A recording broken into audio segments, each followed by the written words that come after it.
At the outer reaches of the solar system, the ice world of Miranda was the forefront of human settlement.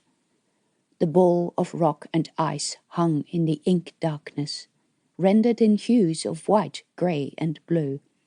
The strange, scarred and pitted moon had no atmosphere, but clouds of particles glittered in the sunlight, that was pale and washed out, but that still had, somehow, the strength to cast sharp shadows in the craters and clefts of the inhospitable surface.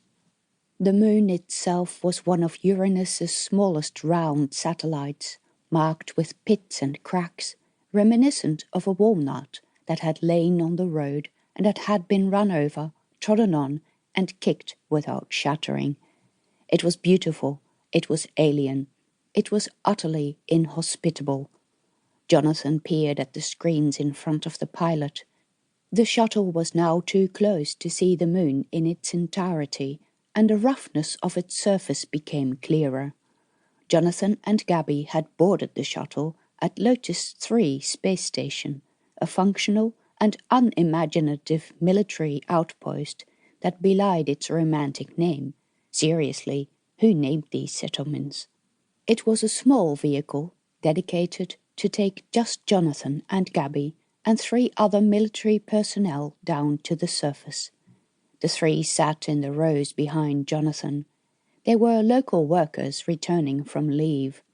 Low-ranked personnel, all of them quite young, who had probably earned their trip off the ice ball by displaying a high level of good behavior. They were bemused about Jonathan and Gaby's presence, and had quizzed them relentlessly about the latest news from the inner system. Out here, bandwidth for personal use was a rare commodity, and the lower-ranked personnel got the short end of it. But, having exhausted Jonathan's knowledge about sport, they had fallen silent. Jonathan knew little about the subject anyway. The pilot, Flight Officer Young, had already explained that not many visitors came to Miranda. It was a long way from anywhere. The only settlement on the surface was a military base, the purpose of its existence somewhat mysterious, like all such bases. "Are we flying over the plains to the west of the base?" Jonathan asked. As far as he and Gaby had been told, this was the area that was the reason for their visit. Major Edmondson had said something about weirdly shaped ice cracks and unusual bacterial life. From their communication with a research officer, Bernard Vika, Jonathan guessed the landscape would be something to behold when viewed from the air. "We can't enter that area," Young said. "Why not?" "The sector is closed to all traffic for security reasons." "What?" Jonathan asked. "What sort of reasons?" "This area is contaminated with an unknown type of bacteria. Dr. Vika doesn't want anyone to go into it." "But the bacteria are on the ground." "That's what I've been told. All ships must avoid the area. You can raise it with him if you want access."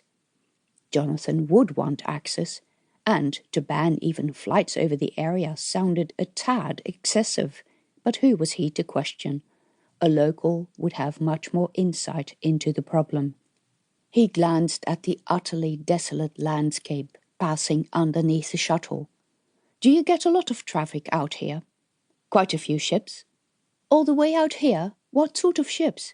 I didn't think the force had any nearby bases." "We get visits from military and commercial ships." That was not what Jonathan had expected to hear. "Commercial? Are there any companies all the way out here?" As far as he knew, this area was fully under Space Force control. "Oh yes, the commercials like to say that they arrived here first." "What are they doing here?" "All kinds of things. Microgravity industry, spaceship design, base design, you name it."